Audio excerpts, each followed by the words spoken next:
So it is, I'm gonna put the video on the internet later.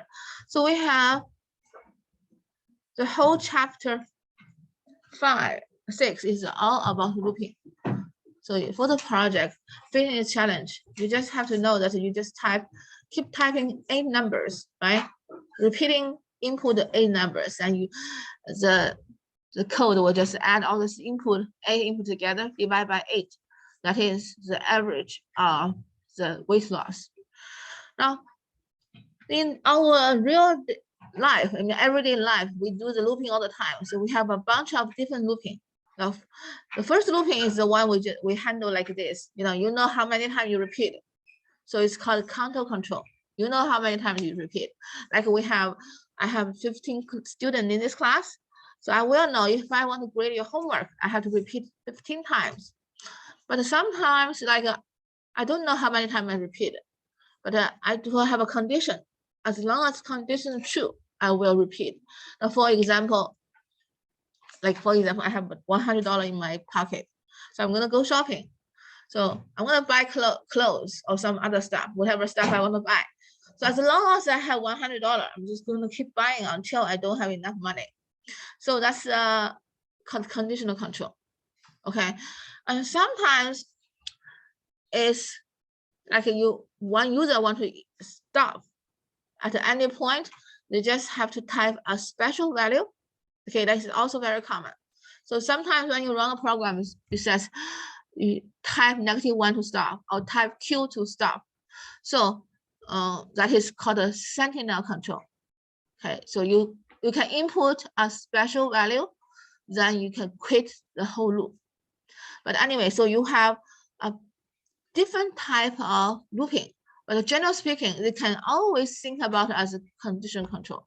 No matter it's a counter control, how many times you know already, ahead of time, you know how many times you're gonna repeat, or based on what condition. As long as I have enough money, I just keep buying. So that is a condition control. Or if I type a Q to quit, something like that, or X if I type E to quit, that's called like sentinel control. So all of them, like fundamentally deep inside, is like a conditional control. Right? As long as this condition is true, we keep doing. Okay. So also now, even though we mentioned we have two different big type of looping. One is called for loop, one is called do loop. But actually, they are equivalent. So all the for loop can convert to the do loop, and all the do loop can convert to the for loop. So which one you prefer to use is all up to you. So in general speaking, if you do the coding, now there's no like 100% accurate answer. I mean, it's like a standard answer. It's not really a standard answer because when you do the coding, you combine your personality into the code. So even though we have 15 students right here, but even if I assign you one topic to you guys, you will always give me a different answer. You cannot have 100% same answers. Okay, no matter which language you use, maybe it's Java, C++, JavaScript, etc.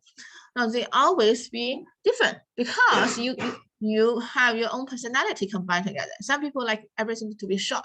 Some people like to be in details. But it doesn't mean like short is wrong and all details wrong. Just not. It's like you based on your you like whatever you want.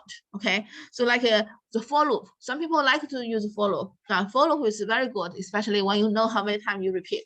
Okay, so sometimes when you know, it's like counter control. If I know how many times I repeat, if I know I repeat 5 times, 7 times, 10 times, I probably will use for loop. But if I know the condition, general conditions, I will just use a do loop. Okay, but deep inside, they can convert to each other. You can convert from for to while, from do to for. They are equivalent. Okay, so in majority of languages, they always equivalent. But just as I said, based on your own personality, so you choose. So we have two, as you can see, the VB has 2 main type of loop: for, next, and do. Okay, for loop is very easy, as you can see here. we know how many, most likely when you use the for loop, we just like, you know, we know how many times it's gonna repeat.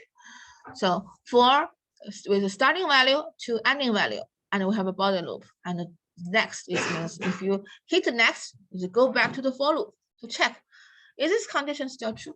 Is this between, you know, the value still between the range from beginning to end? Is it as long as between the range, I keep doing that.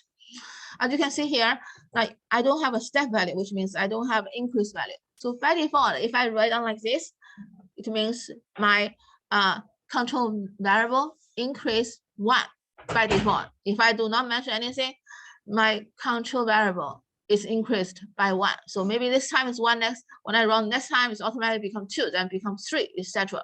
So if we do not mention how many value you're gonna repeat, you know, you're gonna increase, it is like automatically every time you finish a loop body, when you hit next, it automatically the control value will be adding 1. Okay, but sometimes it's not adding 1. Sometimes you can have like adding 2, like from 1, then jump to 3, then jump to 5. Sometimes you can even do like negative from 10, then 9, then 8, right? Sometimes you can just reverse order. This is always possible, okay? It is always possible. But when you do that, then you have to have one more parameter behind any numeric value, which will be like this. You're gonna have a, behind the ending value, you have a step. Okay, so if I have something like this for int number 1 to 99, step 2. Now that means every time I run my loop body, my control value will increase by 2. So you start with 1. When you finish 1, when you finish the body of loop, and then when you go to the for statement again, so every time you hit next, it back to the for. So that's why it's called a loop, because it is an iteration. Keep doing this one. So when you finish the loop body, it hit next, it automatically go to the for. And then because the step is 2, so what they do is they will add 2 to the int number. So it will be 1 plus 2, which is 3. Now 3 is still inside the range of 199. So that is still true. So we're gonna do the body of loop again. After I finish the body loop, I hit the next. Then that means my int number will increase another 2. So 3 plus 2 become 5. So you will keep doing that until you hit 99. If you hit, like, you know, if 99 is still true because it's still within the range, right? Larger or equal. Now if it's, you know, the next time you do that, 99 plus 2 become 101. That is part you stop. Okay.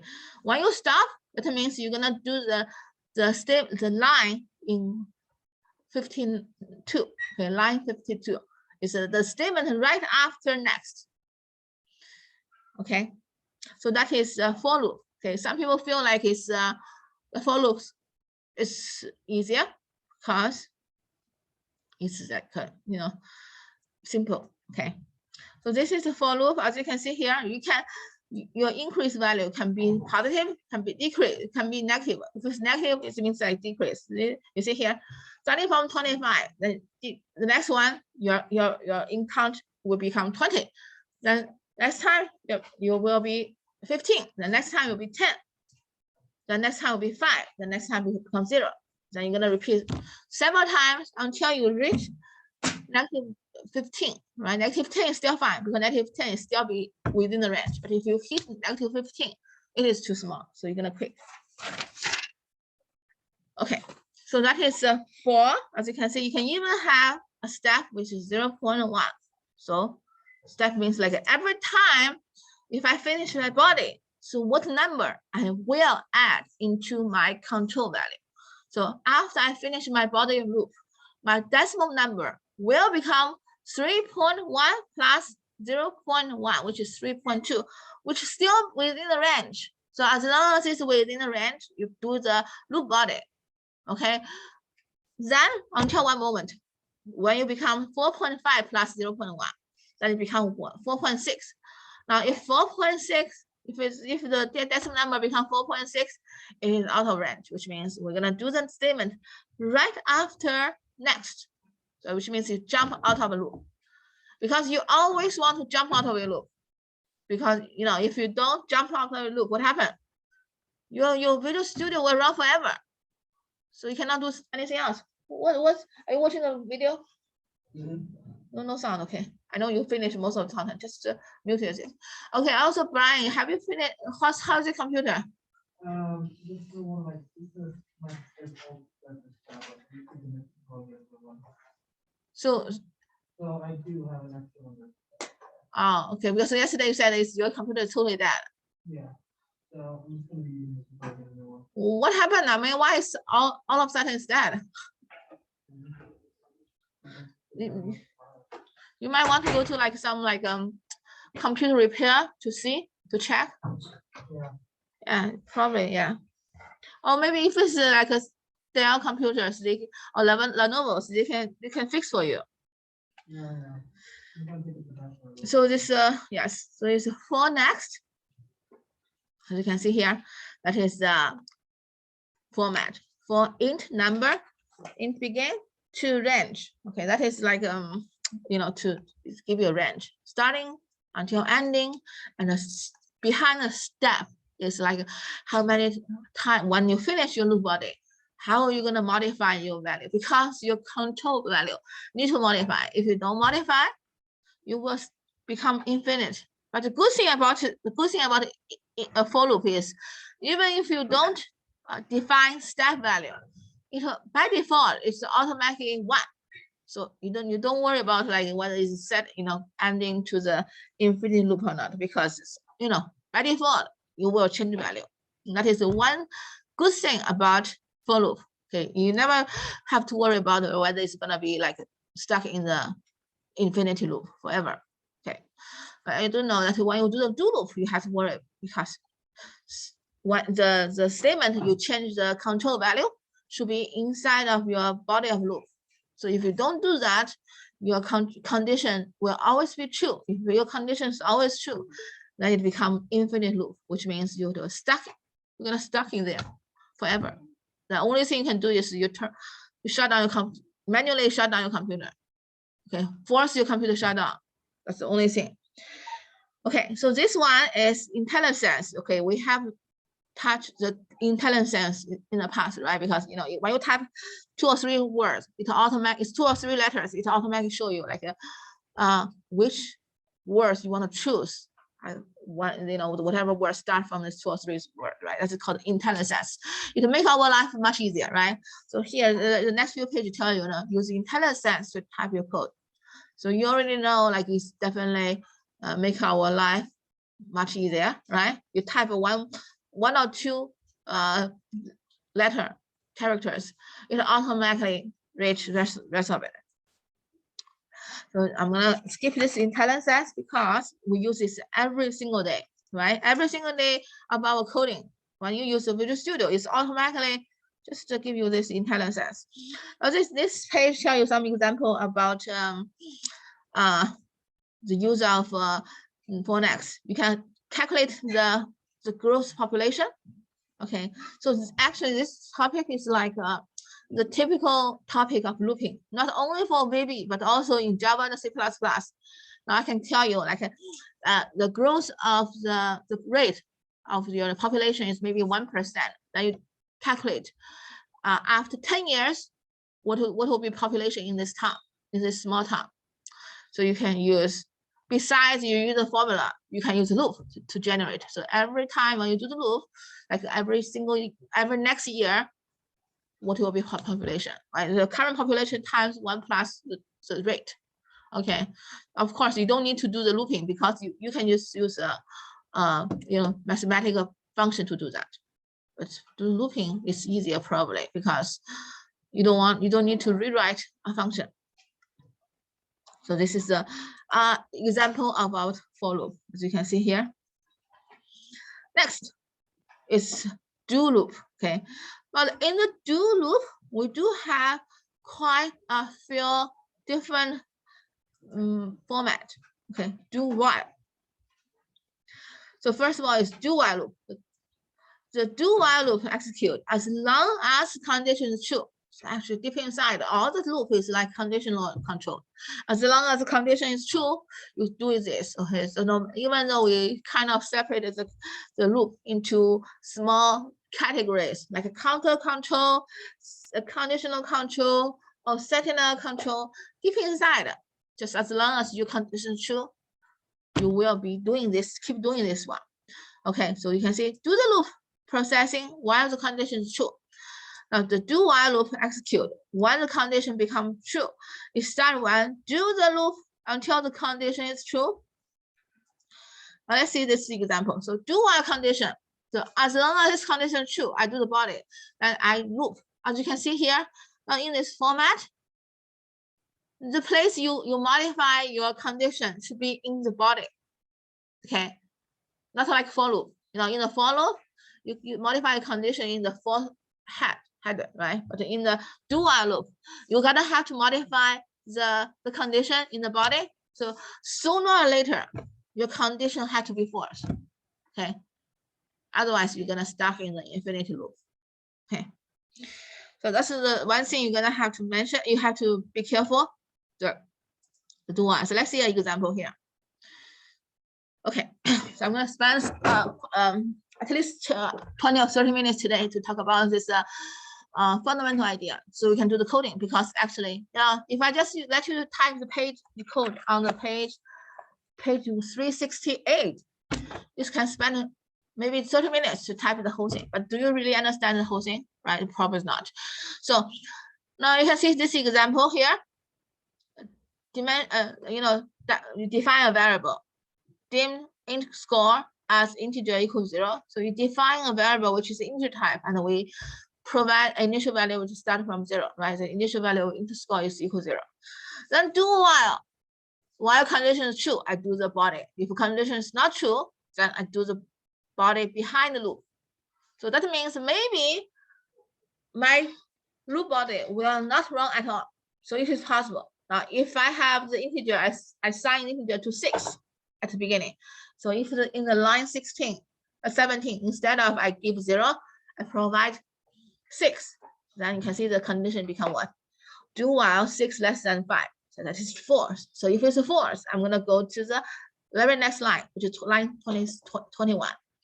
So in the do while statement, now it is possible you don't run the body at all. Okay. So it is very common. I mean, it's not very common, but it's possible. Okay. Because, you know, the purpose of using a loop is you want to run at least one time. So you don't want, you try to avoid not looping at all, right? You try to avoid not looping at all. But maybe you have the logic error.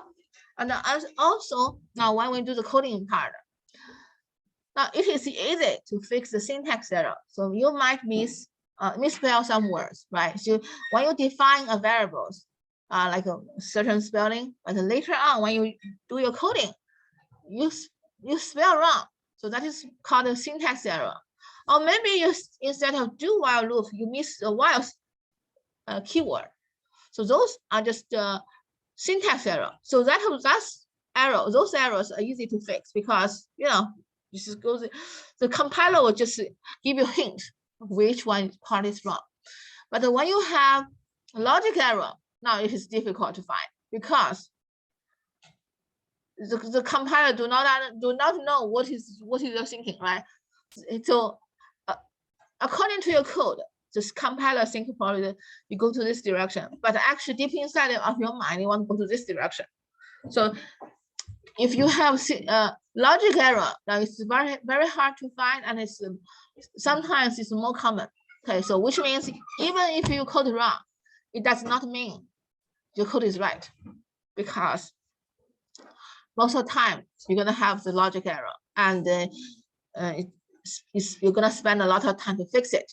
That is why now in the future, and not in the future, from now on, when you do your code, you have to do the right comments, because in the future, you need someone else to read your code, to maintain your code. So you have to start from the beginning, have a good habit.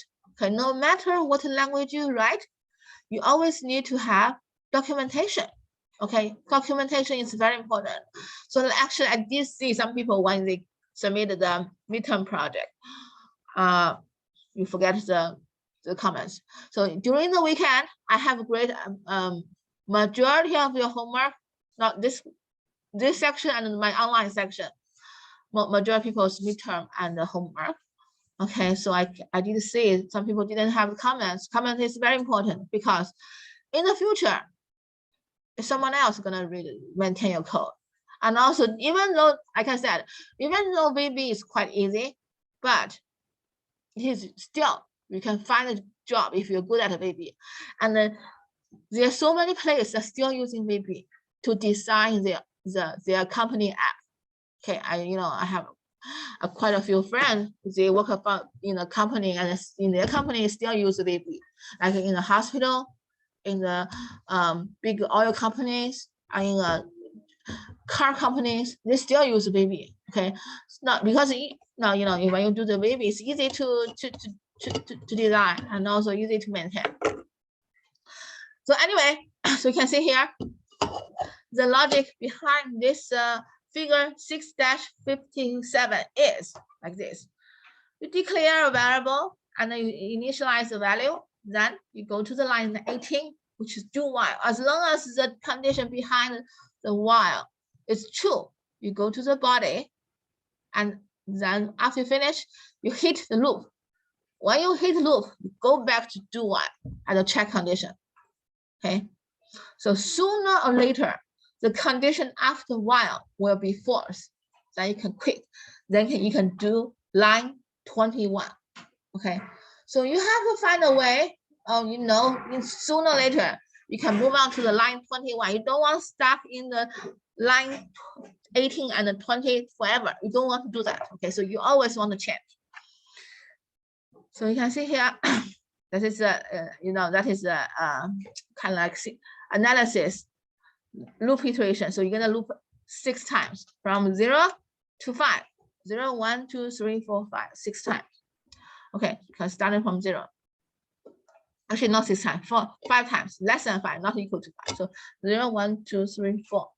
Because 5 less than 5 is false already. Okay, so this is using the IntelliSense. Still, IntelliSense is a very, very, very good function in VB. So it's like here, as you can see here, do loop while.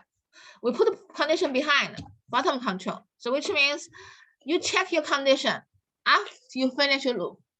So what happens is, if you use this loop, your loop body, whatever between the do and the loop, this loop body will run at least 1 time, because you check your condition at the end, right after you finish the first loop.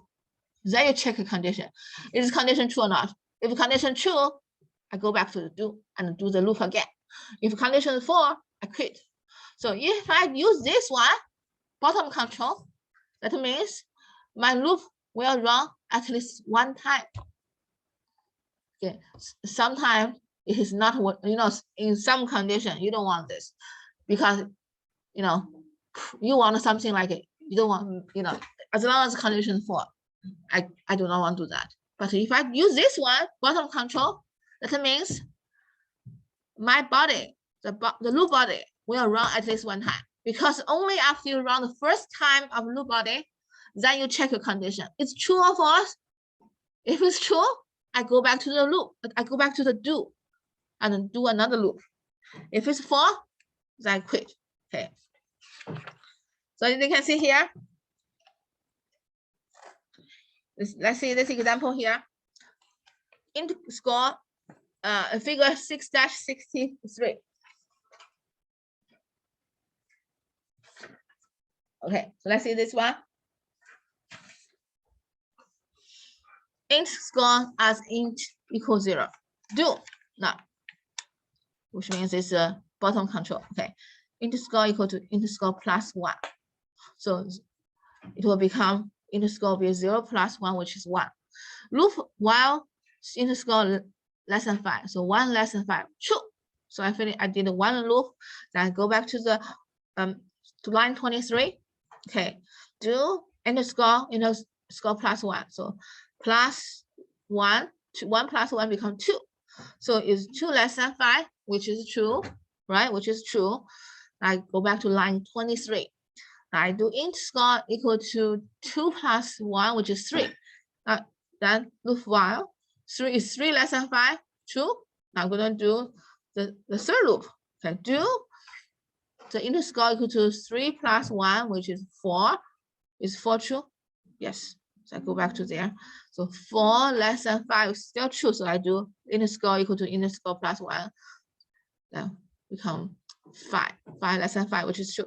So as you can see here, it's gonna run, it's gonna loop 4 times. It's gonna loop 4 times. Okay. Now this is this. The next one. So do until. Do while. Previously, we introduced you do while. Now this one is do until.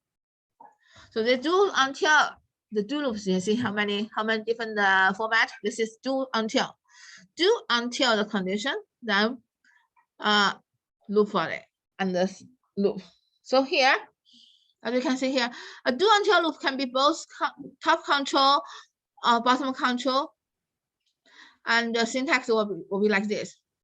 So do this until what? Like if I have $100 in my pocket, do until my pocket have 0 money. I keep buying stuff until I have $0 in my pocket. So until this condition, you know, the opposite condition happen. Do until I have less money. I don't have any money. Okay. Do keep shopping until I don't have money. Actually, when I think 2 years ago, when I had in my Java class, I gave a student a midterm test. It's like a program a certain condition. Now, if I go to the Palace Mall, I want to shop, I have $20 in my pocket or $100 in my pocket. Now you're gonna have to write design a Java class to buy clothes or buy any content items until you don't have money in your pocket. Okay, it's not only in VB. So once you understand VB, definitely help you to understand Java. Okay, until this condition true, then I stop. Okay, do until I stop. So which means when I see this until, that means I can do the statement right after loop.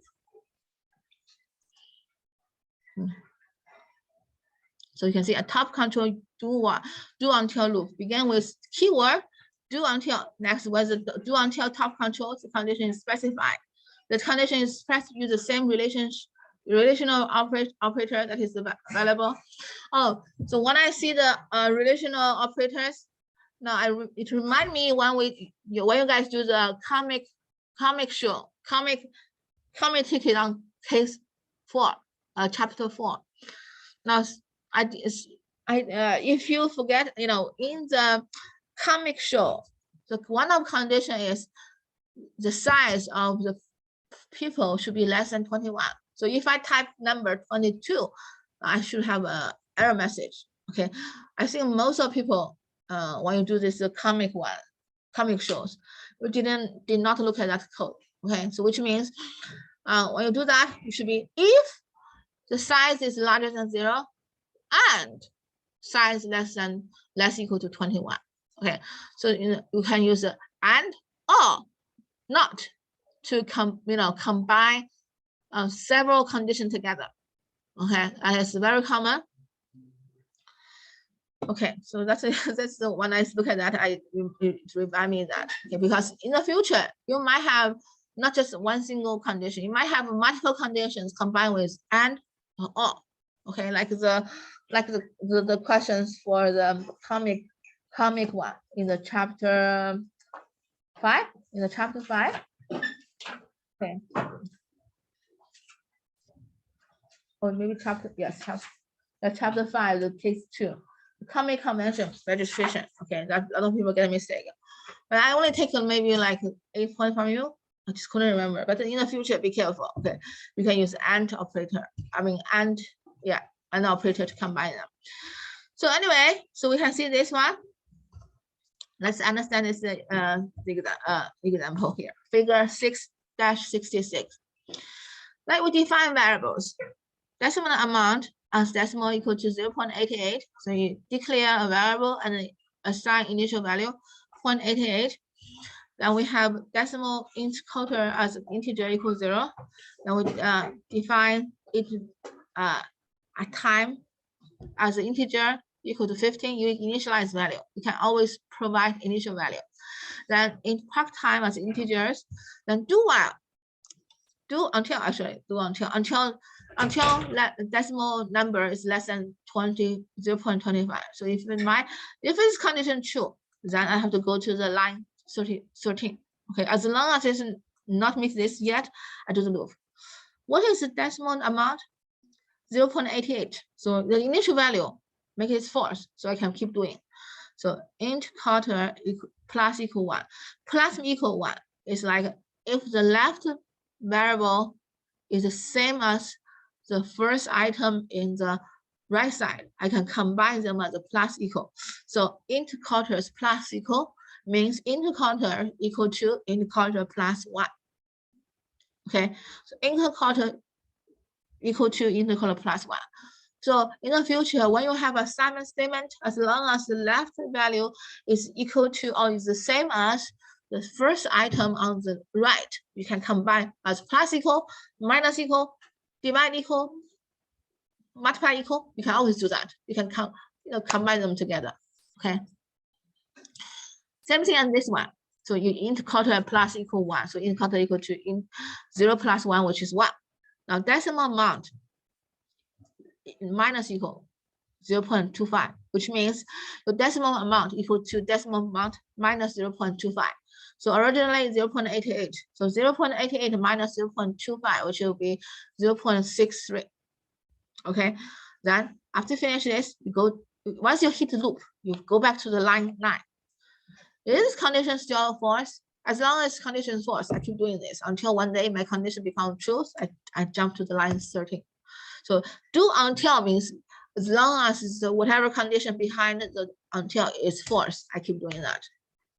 Okay, so 0.663 is still larger than 0.25, which is still true. So I just do the int counter equal to int counter plus 1, which becomes 2, right? So basically the int counter, this variable, just kind of like a count. How many times do I loop? Okay, for the second time I loop, my decimal amount equal to 0.63 minus 0.25. How much is that? So 0.338. Okay, so still true. Okay, so I just go to the 9. Okay, line 9, 0.38 less than 0.25. Still not true. So we can loop one more time. So in the counter plus 1, which is 3. At this time, see, decimal amount is 0.38 minus 0.25. So it gives us 0.13. Okay, now, as you can see, if I go back to the line 9, 0.13 less than 0.25. Now it's true.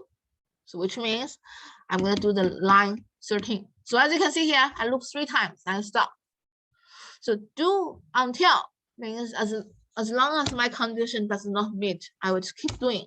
But sooner or later, my condition will meet, then I can quit. Right? So keep in mind, when we design a loop, we always need to consider where do I modify the condition? Because I must modify the condition. So one day or one moment, my condition value can change. So I can jump out of the loop. Okay. So no matter what language you use, okay. So you have to think how and where do I modify my condition? If I use for loop, as you can see, very easy. You just put the increase value, decrease value behind the step, right? If you don't have step, that means you automatically increase by 1. But when you use a do while or do until, you're gonna have to think. In my loop body, I have to change a value. So one moment, my condition value will change. If it's a while, I change from true to false. If it's until, I change from false to truth. Okay. So that is one thing. Now, As you can see, we have this is top control do while, because as you can see here, I check the condition, then I go to the body. Now the next one, just like the do while bottom control. As you can see here, do loop until condition, then I stop. Okay, so like if we use bottom control, then no matter it's do while or do until, I'm gonna have to do one at least one time. Okay, so probably it's not good. Okay, so we always, when we do our coding in real life, we always want to have the top control. But don't be afraid, because if you use bottom control, you can simply just add or just put the do loop inside of if statement to make it check the condition before you enter body. So now if you really have to use the bottom control, so you can combine this bottom control loop with if else statement. Okay, that is also common, but generally speaking, which if we have choice, we use top control. Okay, we like to have the condition check before we go to the body. Okay, now let's see here. So this is, we do have the other loop consideration.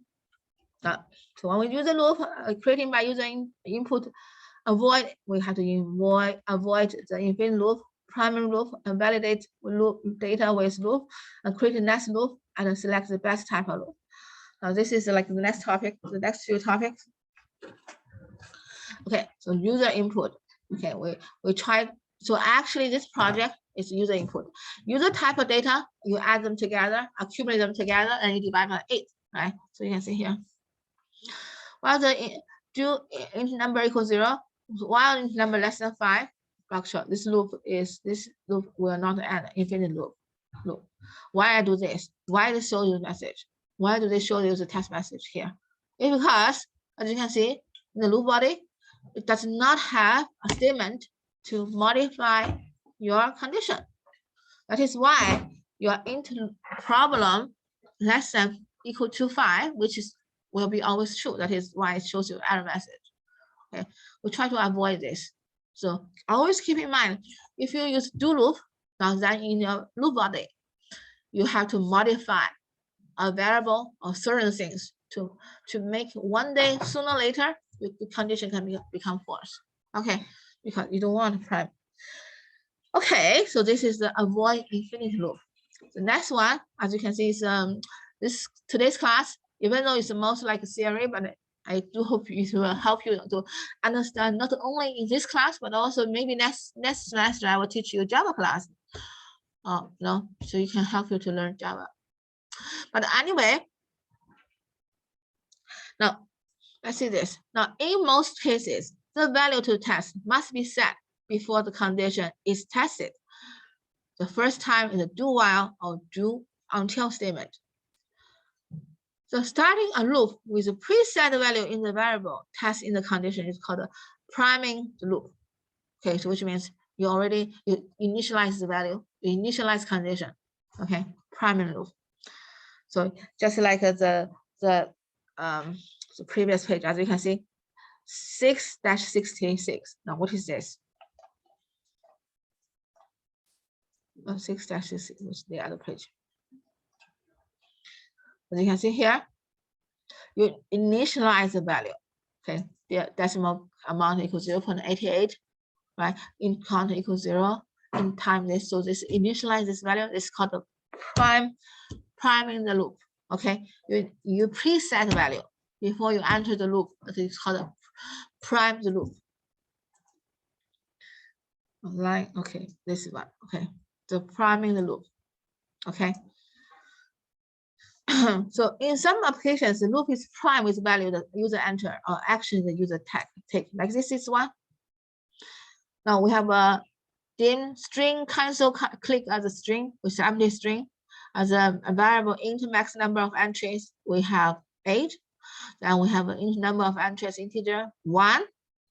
Then string clause input box, we have this combined together, give you a input box to type number. But do until what? They select two conditions combined together. Either the int number of entries is larger than int max, which is 8, or the stretch loss equal to give you an empty string. Then int number of entries plus equals 0.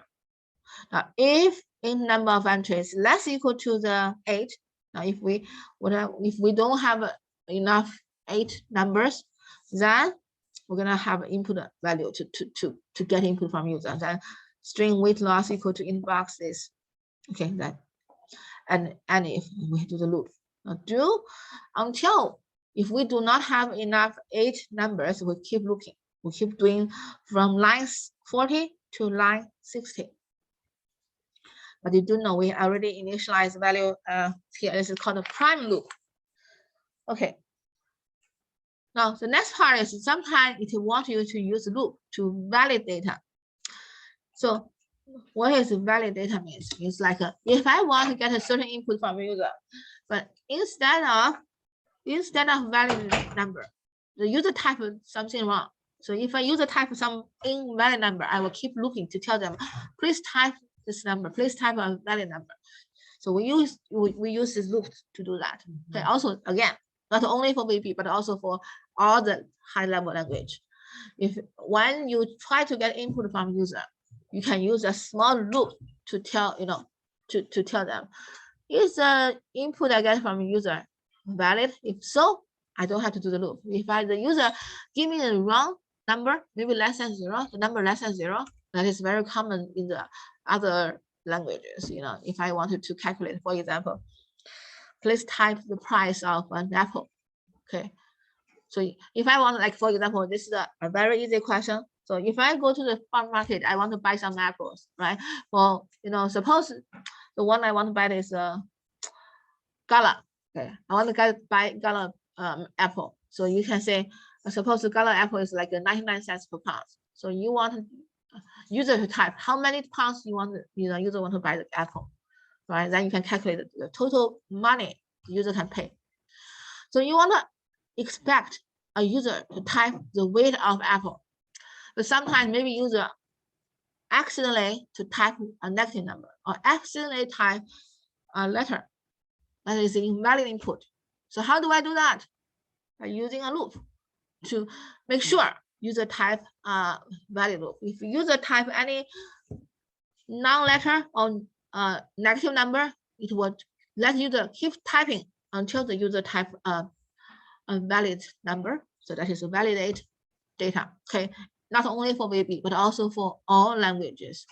You can always write a small piece of code to do that. Can see here. So if you don't do that, if you don't type the valid number, it just keep typing the message. Okay. So as you can see here, we get a weight loss. Do until the number is larger than this. If the numbers if it's numeric, then we do that. Right? If this is numeric, then we do this. Else, we give an error message. And if it's a number entry is less than this, we have this. So this is inside of your loop. You can use a if-else statement to keep looping. Okay. So that is validate data. Okay. Also, now it is also very common to have a loop inside another loop. Okay, we can have a nested loop. So we can have all this structure, basic structures like a sequence structure, right?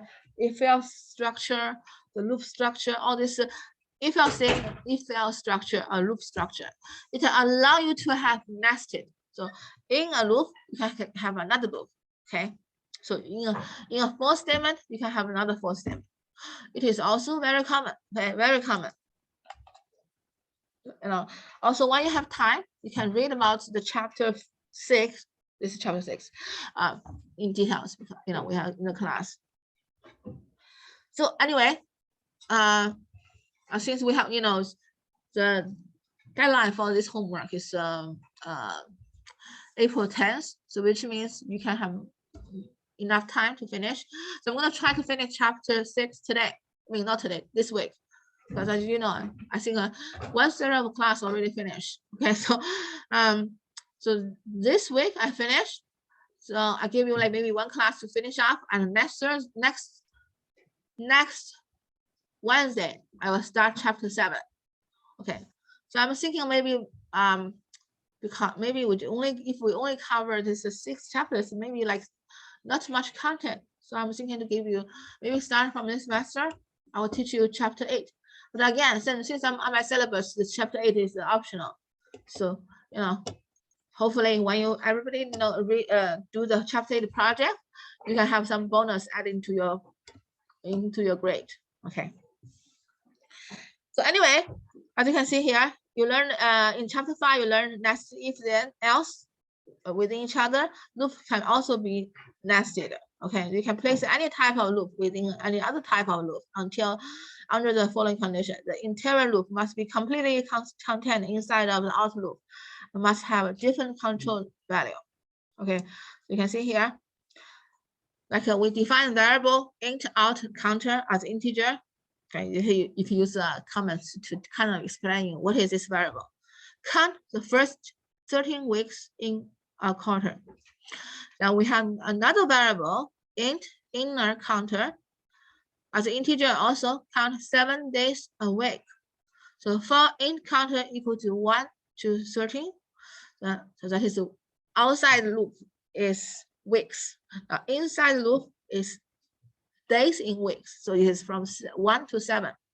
For int counter, int inner counter equal to 1 to 7, the list of days, item add, week, and days. So it is common, but do we use that? Probably now in our coding we don't have to use. We only use do until and we use if else statement. We do not have a nested loop, but this is a possibility. Okay, just tell you there is a possibility. Now, so this is our looping. Okay, so any questions so far? Now, if we don't have question, we can, it's almost we finished the most of the content before the next few pages about like using breakpoint to debug. So we can skip that part because you debug this all the time. Now we're gonna start to do the coding. So if you want, you can even turn to the page 368. 368.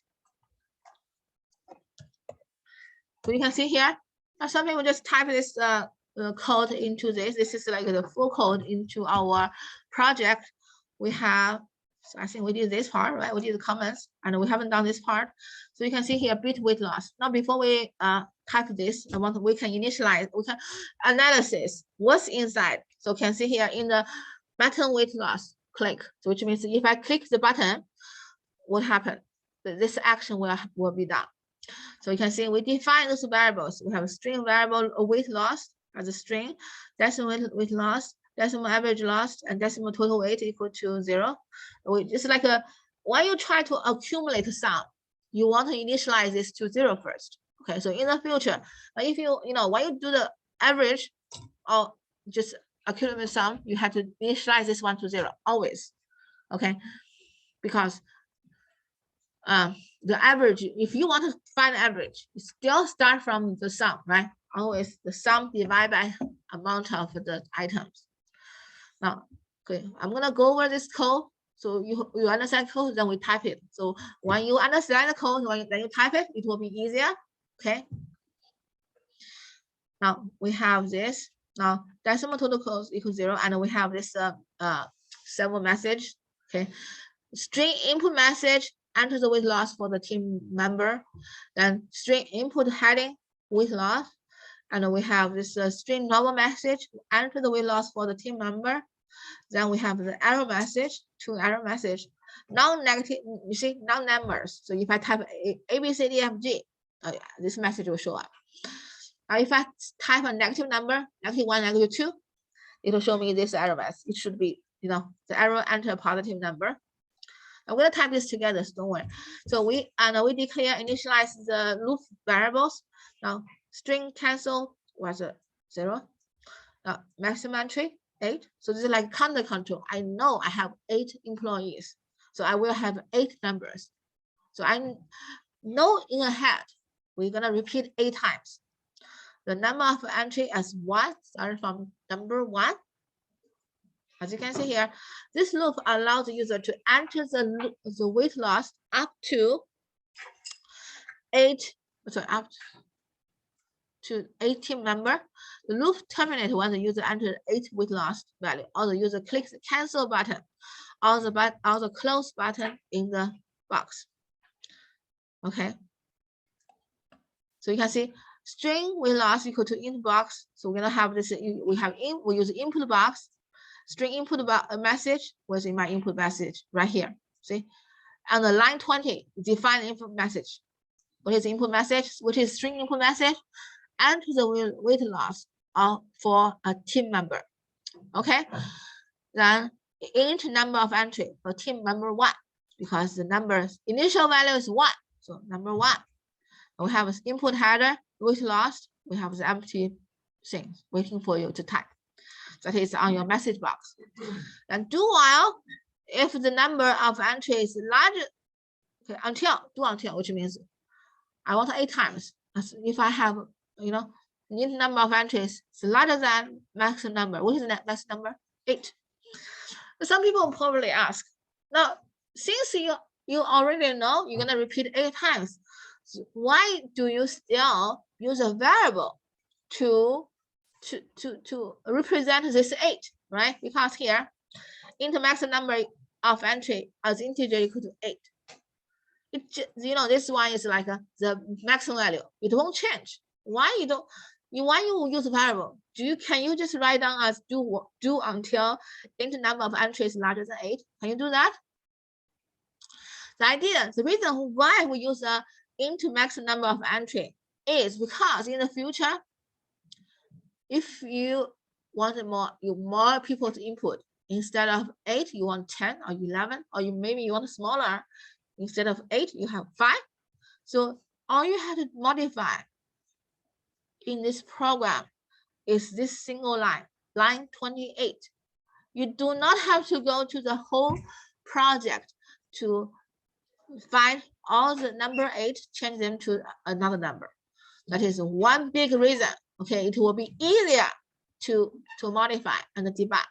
Okay, also int maximum number of entry has a meaning. Okay, so people can understand better. Okay, they know, oh, okay, so I know that his maximum number is 8, so I'm gonna stop at this. That is maximum number.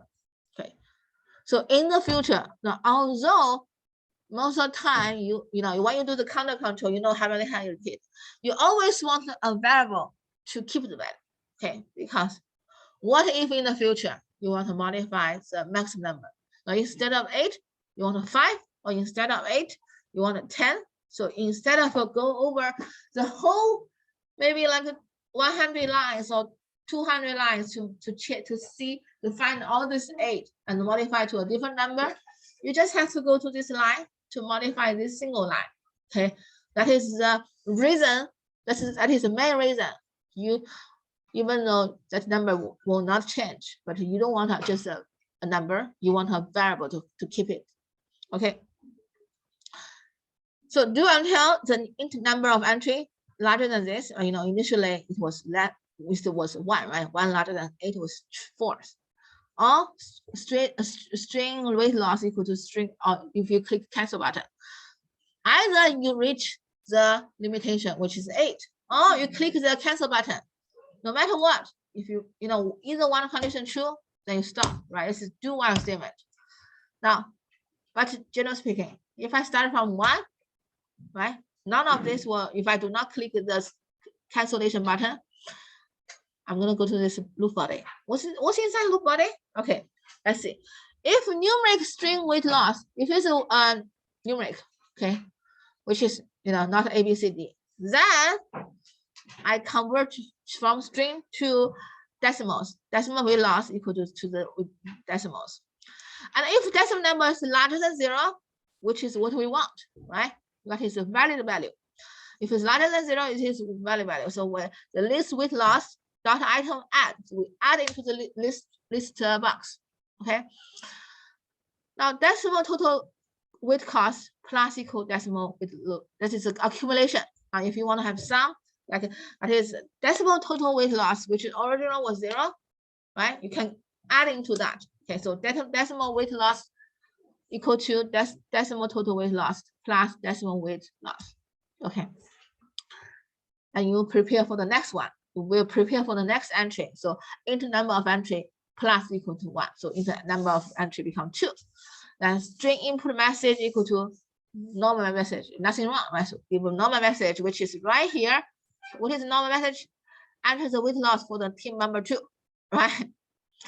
Now here, this else is this if opposite direction, right? Opposite condition. So when I click the else, and when I click this else, it means decimal weight loss is less than 0. Now, which is not good, because you're gonna have a negative message. And if now this, so this one, see, this is the if else statement finish. This is inner if else statement finish. Then outside, this else is for this if. Okay, is this a numeric? If you type A B C D E F G, then my message will be non-numeric error message and if.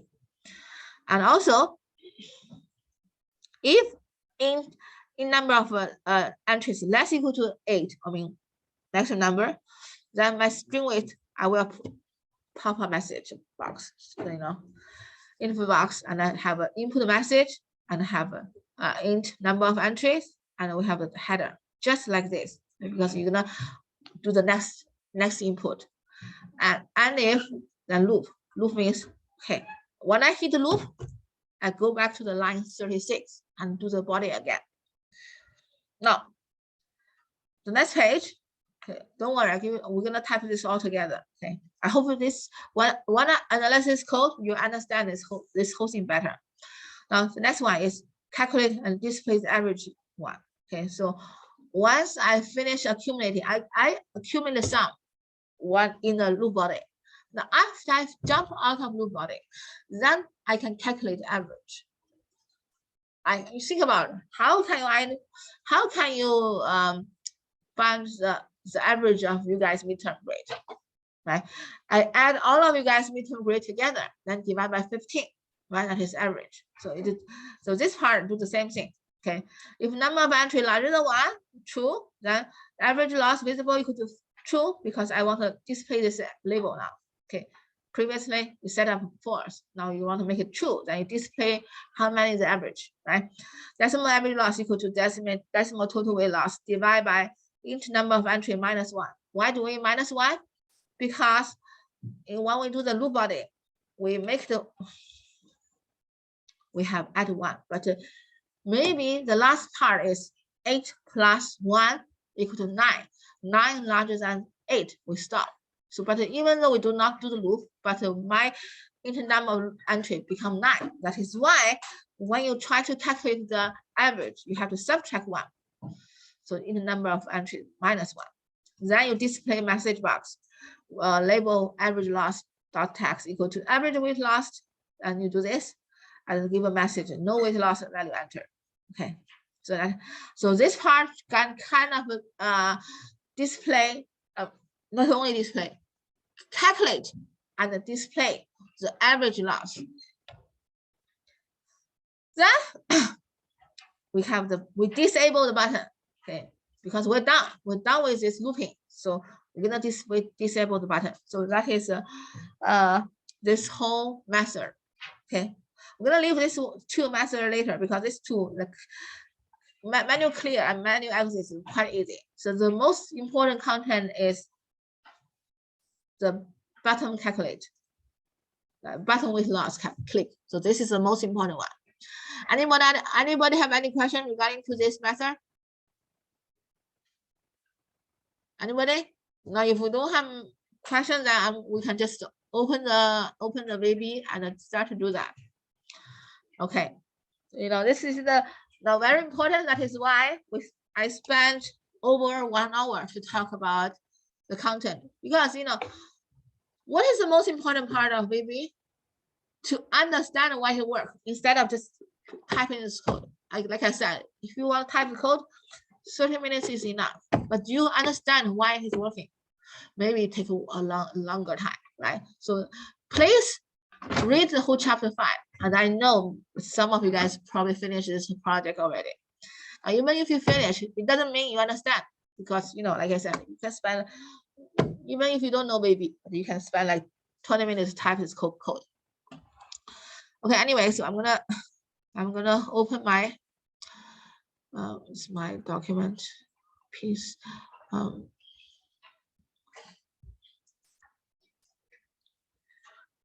my PC, users, source, okay.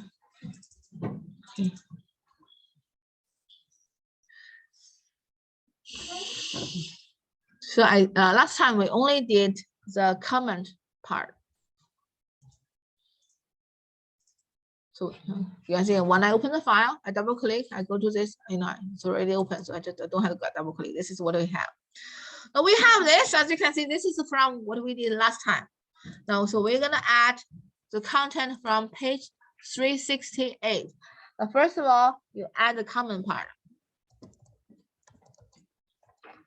On line 14.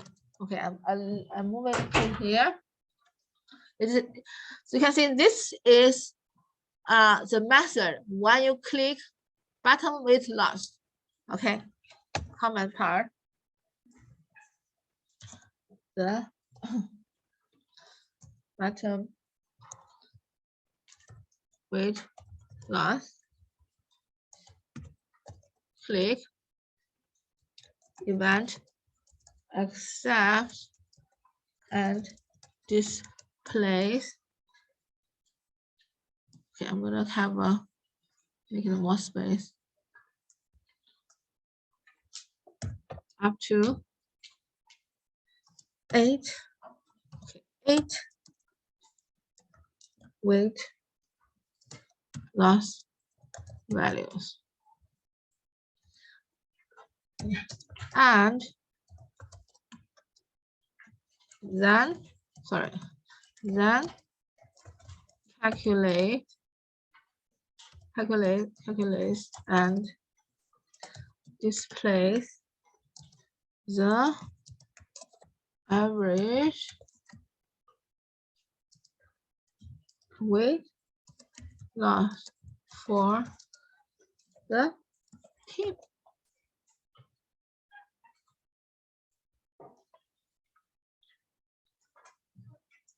Okay.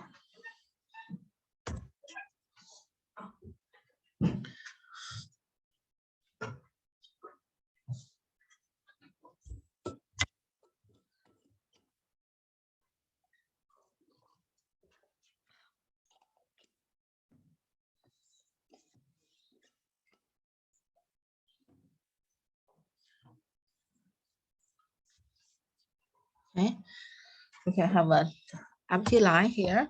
You type the next one. We declare and initialize variables.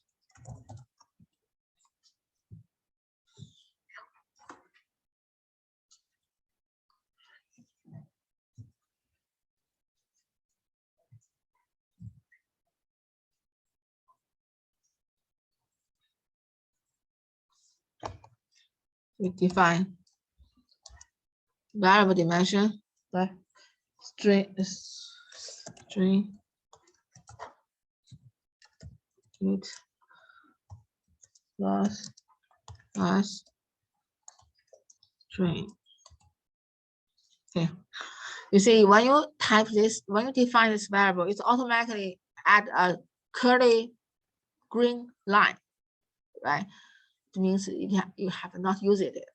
Once you use it, the green curly underline will go. So don't worry about it.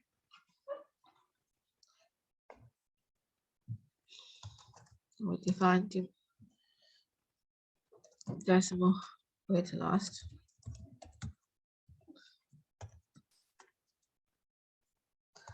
as decimal.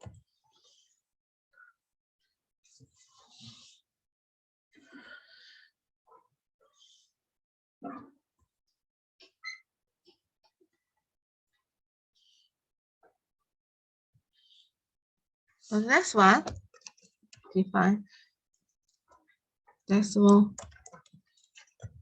average loss as decimal.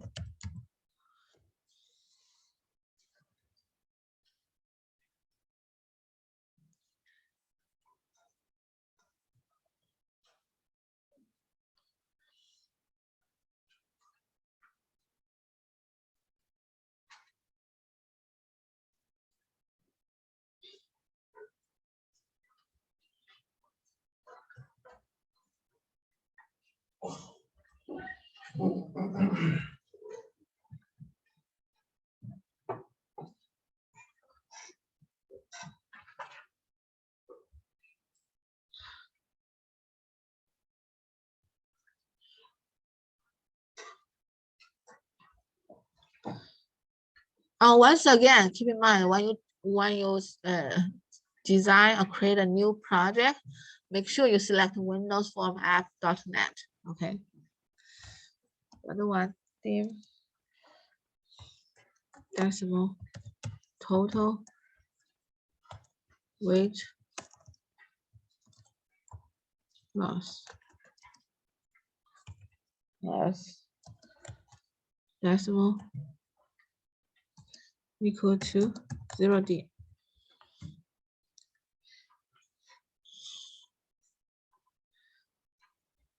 So see, when you initialize this value, it doesn't have this green curly lines. Right? So keep in mind that now in the future, if you want to accumulate sum, you always initialize the sum to 0. Okay, because if you don't initialize in the computer in the memory, whatever the memory space you assign to this sum, they always probably have some random number inside, so you might not have the right value. So no matter you use Baby or other languages, if you want to accumulate sum, you always initialize to 0. Okay. The next one is define this variable string type, string input message as string not equal to, enter the weight loss for team member hashtag.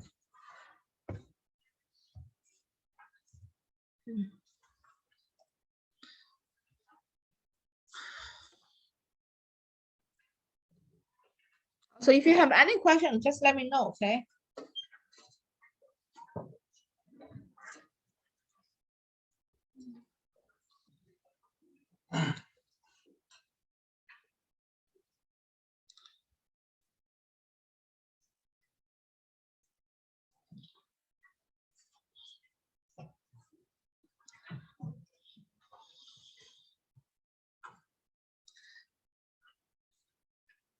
Does the space in the quotes have to be there or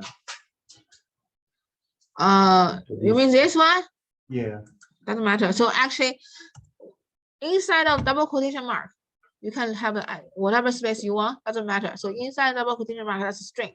So you can have space, you don't have space, that's fine. Okay, because they're not comments, they're just a string. So whatever you want whatever you want to display is in the double quotation mark.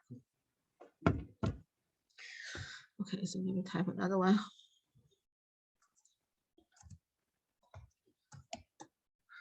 Okay.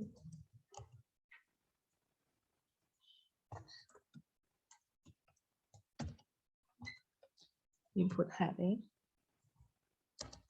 as string See, IntelliSense is very useful. You know, it's when you type S, it pop out all these choices. You just use tab key, choose the first one. Equal type.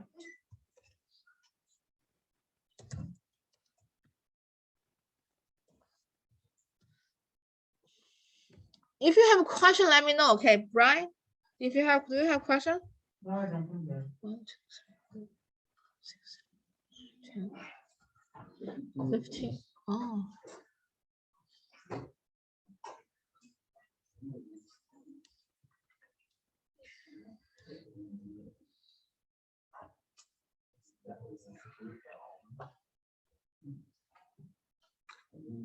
Okay. Nice. You good. Not nice. Peter, back to your seat. Peter, back to your seat. Back to your seat. Don't talk. I'm just helping him. He's having an issue. He finished this already, right? No, it's not. There's something wrong. I don't know what. Okay, let's just do this. Okay. String normal message as string. As you can see, I can click this using I click tab key in IntelliSense. So which is definitely save you a bunch of time. Then you type enter the weight loss for team member. So which means if you do not type negative number or letters, it will show you this normal message when you do the second or third looping. Okay. Then if we have an error message, so string non-numeric error, non-numeric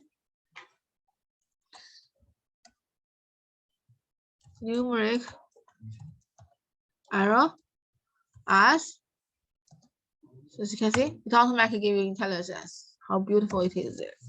So you enter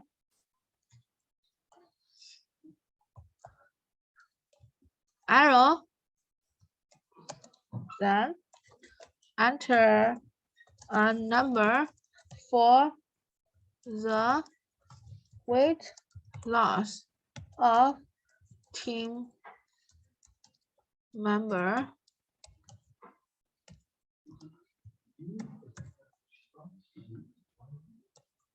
This, you have a space if you want. I'm gonna make it smaller so you can see what I'm typing. Then you finish, enter. Okay.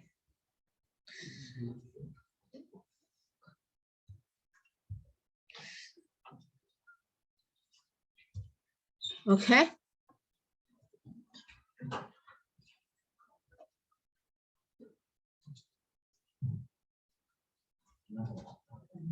Chris, did you finish all of this project? Finish already? Okay.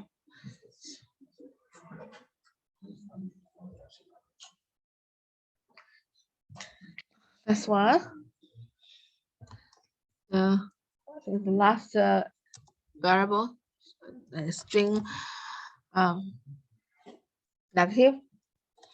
If you type negative string, negative value, negative arrow,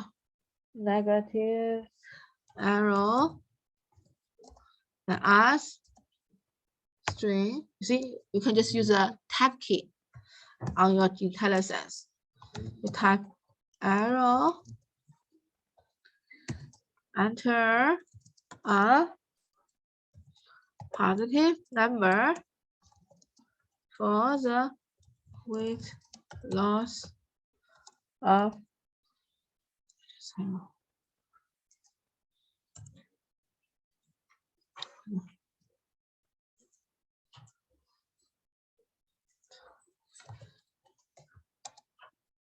team member of this. Do I finish? Yes. Okay.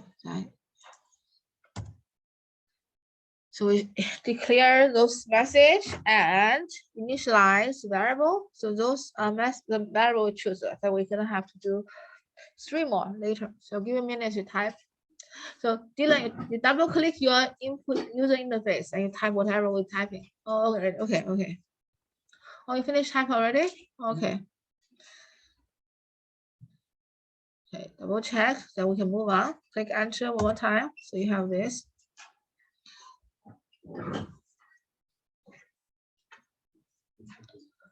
But I accidentally closed like the user interface. oh, it doesn't matter. If you click user interface, it doesn't matter. As long as you make this line open. Yeah. See, if I want, I can close this. Doesn't matter.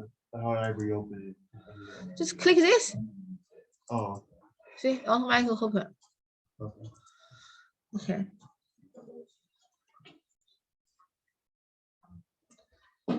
But I think your issue is maybe every time you do that, you have the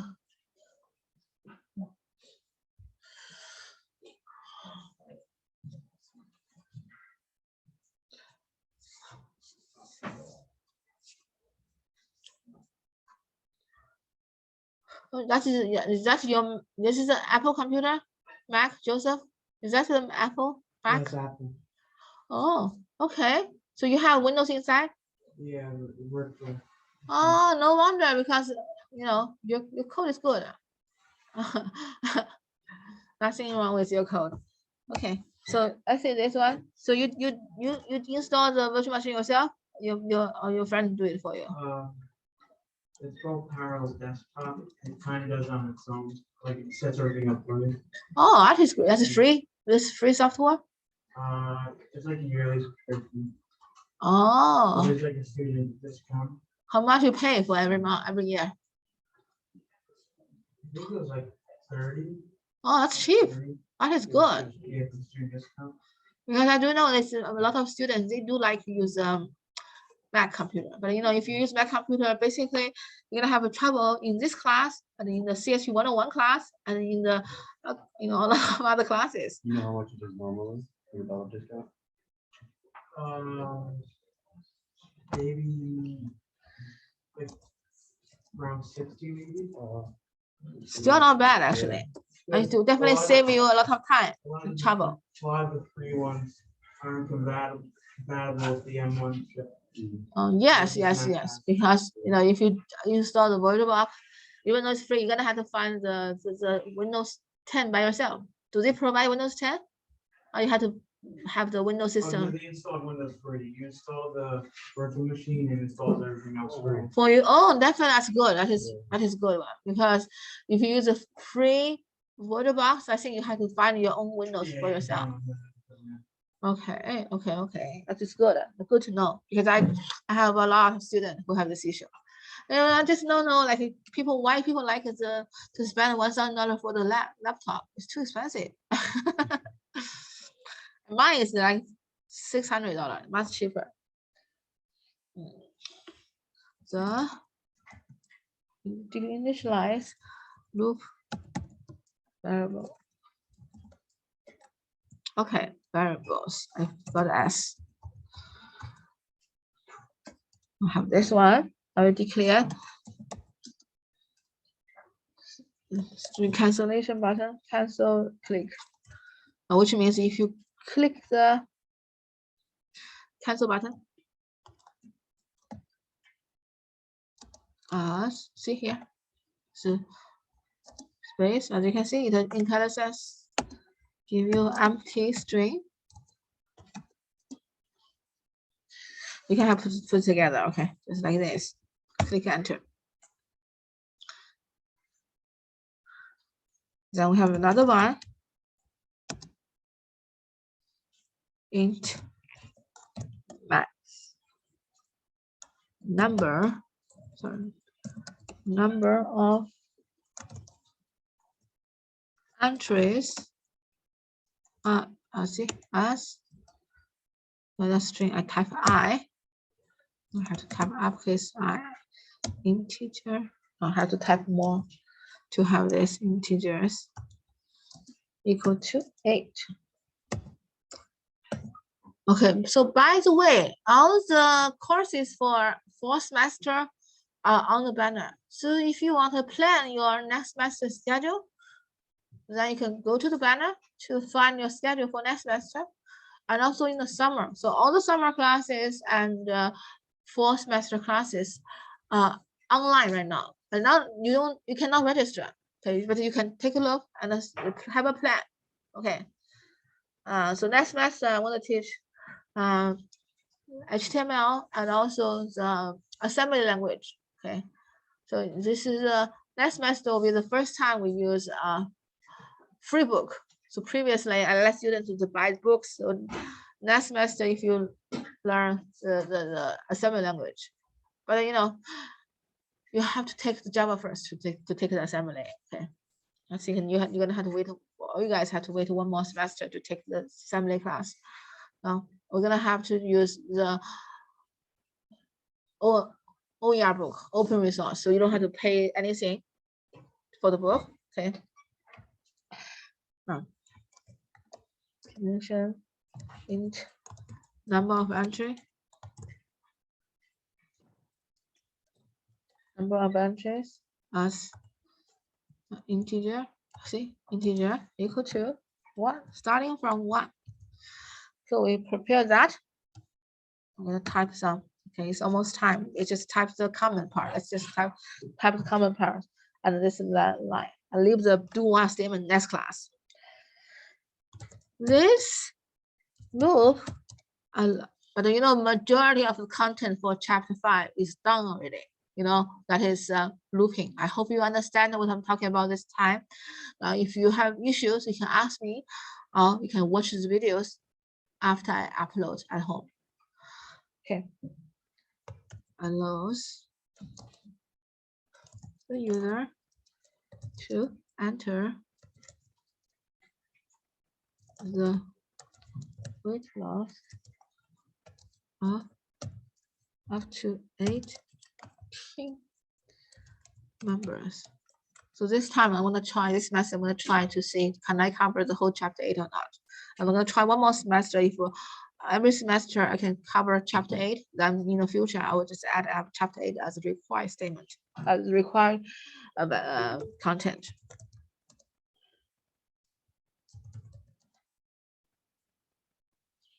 Loop terminate when the user has entered 8 weight loss value or the user accidentally type the button. Click the cancel button or the close button in the input box. Okay, the box B should be uppercase.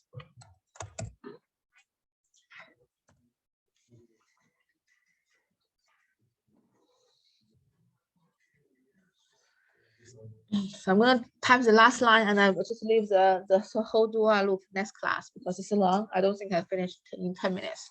So I'm gonna let you guys, let's type the last sentence of this one. Is str string weight lost equal to, we use the input box,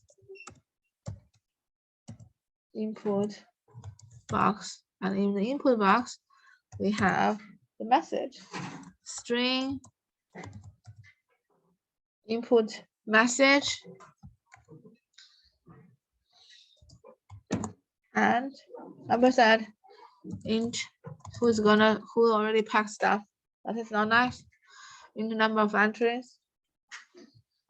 Then we have string header, string input heading, comma. Then we have this empty space in our spacing tree, and click enter. So I'm going to stop at here. I'm going to stop at line 36 because I don't want to like just type 2 lines and just break down the do loop. Okay. So okay, so that is all for today. Anybody have any question? You can ask me. So I will type the rest of it on Wednesday.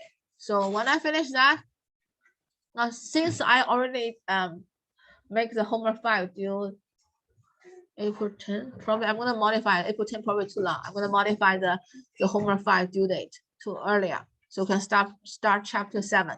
Okay. You have plenty of time, you know, you have plenty of time. So next Monday, we just do the hands-on work. I'll give you one class to do the hands-on work, one whole class to do the hands-on work. You can do the project, you can do the case, okay? Keep in mind. So since I'm gonna finish this one this Thursday, that's Wednesday, so definitely I think everything will be due on next Wednesday. So what is next Wednesday? 6th. So instead of 10th, it will be due 6. Oh, I make it like Saturday. That's fine. I'll make it like April 10. That's fine.